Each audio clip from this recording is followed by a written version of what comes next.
Hello, everyone. It's a great pleasure to welcome you all to the second ICMLF hosted CML discussion in South Asia, this time shining a light on challenging scenarios in treating CML. Okay, so what a great team of experts we have to lead the conversation today. I'll start with our international experts, and it's a great pleasure to introduce Professor Mhairi Copland from the UK and Professor Charles Schiffer from the USA. Professor Mhairi is a globally renowned hematologist and is Professor of Translational Hematology at Glasgow University. Mhairi is a great friend and contributor to the International CML Foundation. Lovely to have you here today, Mhairi. Welcome. Professor Charles Schiffer is likewise preceded by his reputation. He is Professor of Medicine and Oncology at the Wayne State University of Medicine and the Karmanos Cancer Institute in Detroit, Michigan. He is the director of the Leukemia Lymphoma Multidisciplinary Program. Wonderful to have you on board, Charlie. Thank you. Our South Asian experts today are Professor Digumarti, who, amongst many things, is a senior consultant and medical oncologist who has pioneered cancer treatment, research and education in the state of Andhra Pradesh in India by building a comprehensive cancer center at the Nizam's Institute of Medical Sciences, Hyderabad, which I think you can see as a background to Stalin's picture there, and has done a lot of work with government to bring optimized cancer care to people living below the poverty line. Raghu, it's a real honor to have you here. Welcome.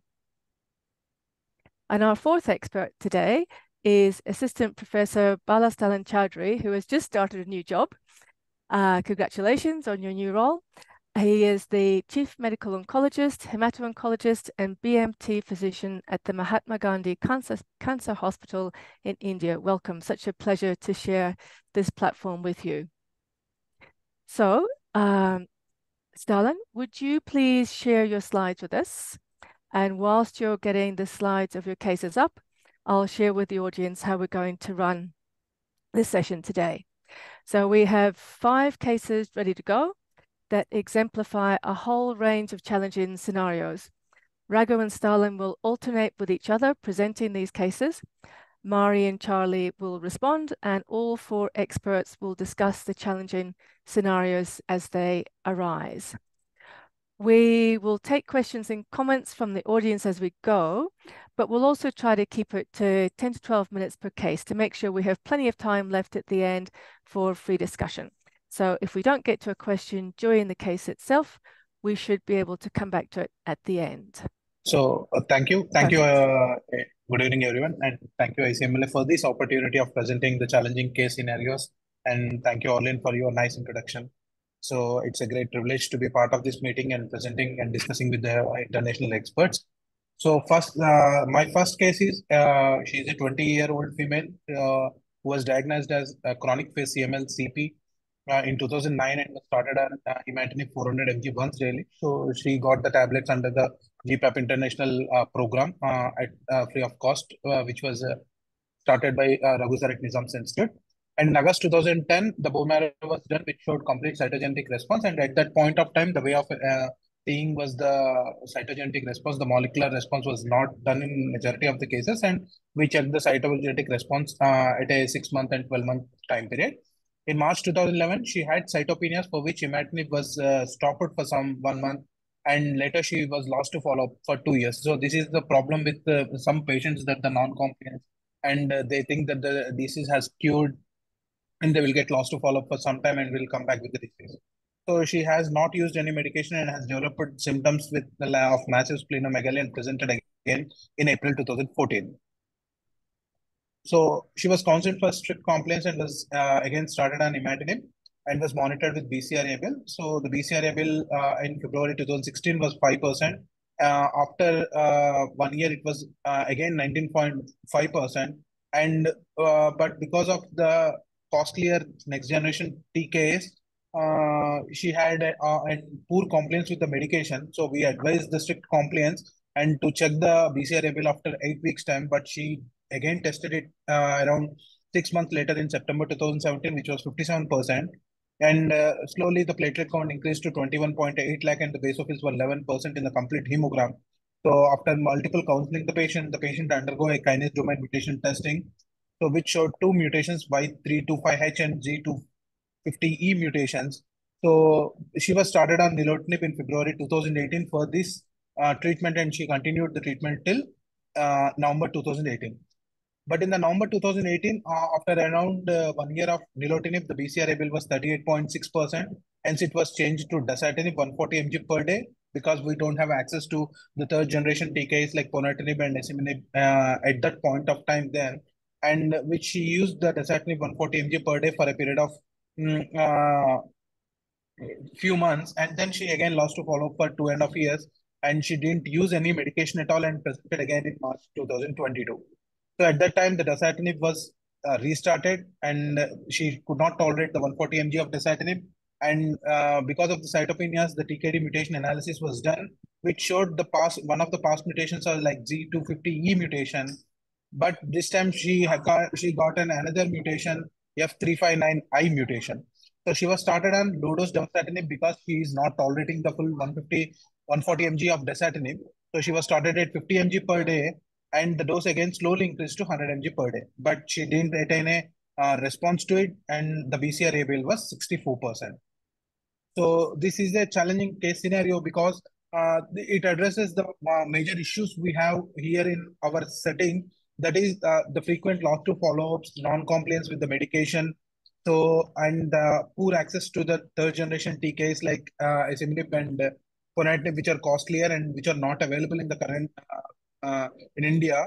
So the points for discussion in this case are how common are the dual mutations, especially in the resistant CML, and what is the best way to choose TKs in the setting.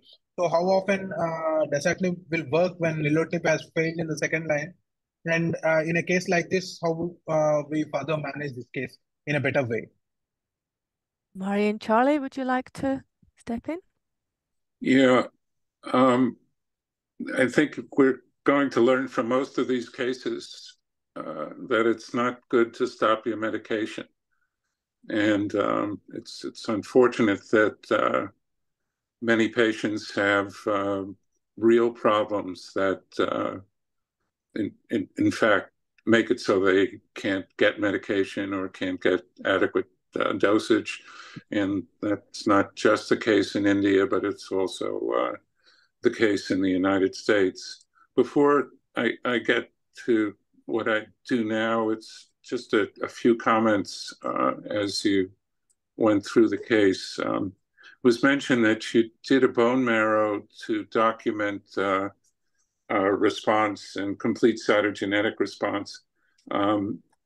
What I usually do is do a PCR at that time, and if the PCR is at a level below what a complete cytogenetic response would be, which is, I guess, 1%, then I don't think it's necessary to do a marrow. And in fact, although this may be a minority opinion, I manage most of my patients without ever doing a bone marrow if they are good, are compliant, and are good responses.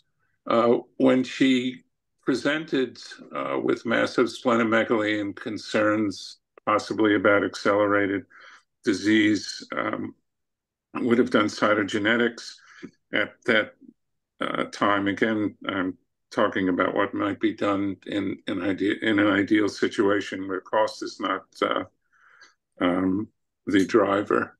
And with respect to the question of how you choose a second or third generation TKI, it's driven by mutations, as you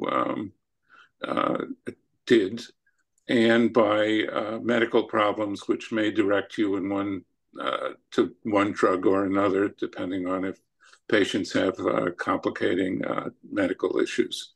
So you wouldn't use nilotinib, for example, if there were cardiovascular issues. The results with second-line therapy following imatinib failure, whether it's due to compliance or just failure and resistance, I think are not as good as we imagine them to be, in that in the original studies with imatinib failure and second generation showed long-term benefit in perhaps 40% of patients. So there were a lot of patients who needed alternatives to their second line treatment. And in fact, that's when I begin to consider the possibility for transplant, and often will evaluate patients for transplant if they did not have rapid response to second-line therapies. The results of ponatinib in a patient like this are okay, but I don't think that you can count on it for long-term benefit. And I would certainly have a transplant evaluation done on this patient if that's possible in this setting.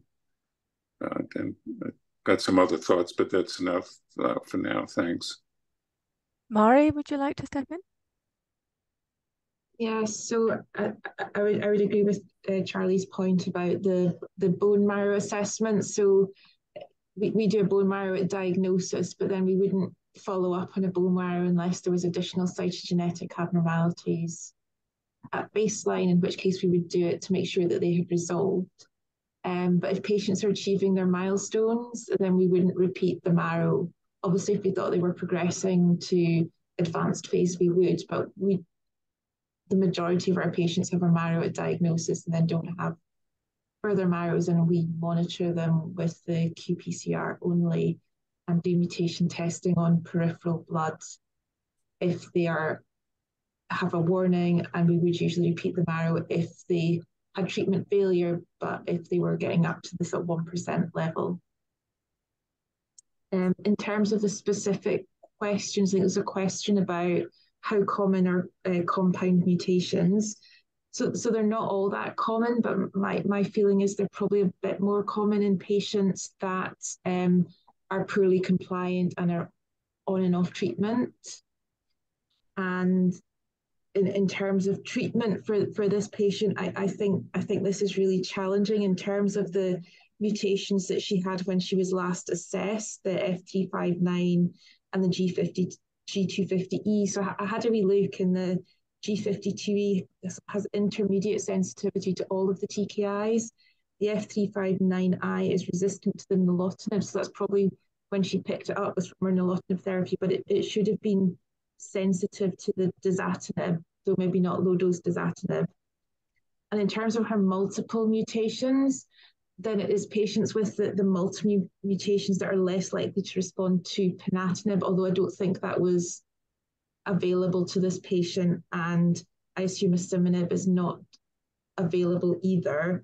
So I agree with Charlie that this patient needs to be being considered for transplant, I think, and worked up for transplant at this stage, although they're very young and they're still in chronic phase.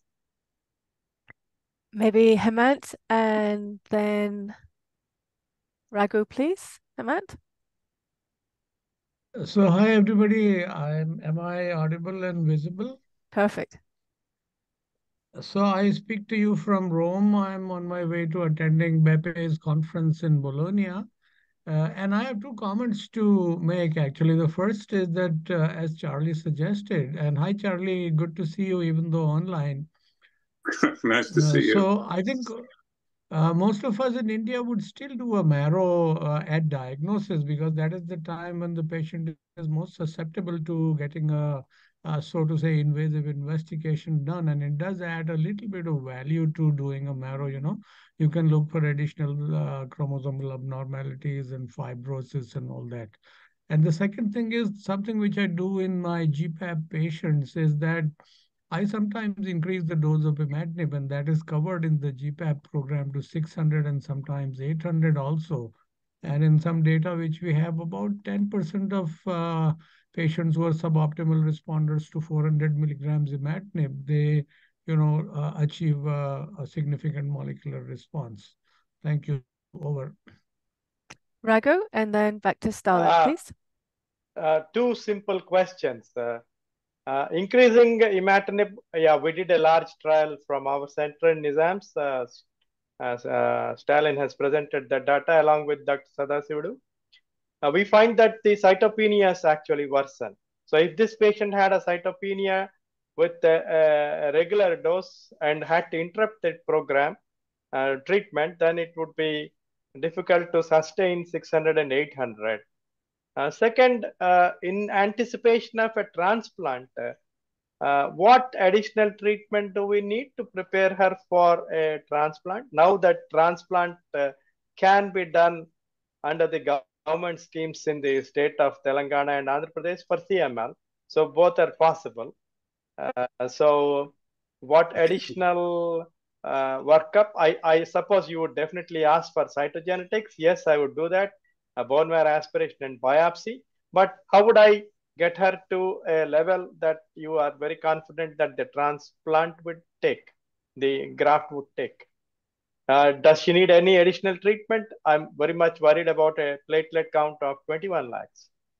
Stalin, back to you, and then perhaps Mhairi.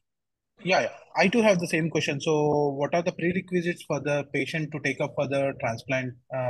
So, what treatment to be given before transplant, or straight away we can take up? Shall we take up the patient for the transplant? Well, I think it's not clear what's going on in terms of blast percentage, and you need a marrow to do that. It's probably likely that even if the patient isn't in accelerated phase by definition, she is clinically, if this patient had ponatinib as a possibility, then we would do that prior to transplant. But the real question is how quickly you can get a transplant arranged. And that actually takes maybe even more time in the United States than it does elsewhere, which is why I have patients see a transplanter when there are hints that things are going south. It also sometimes helps with compliance because transplanters scare the heck out of you.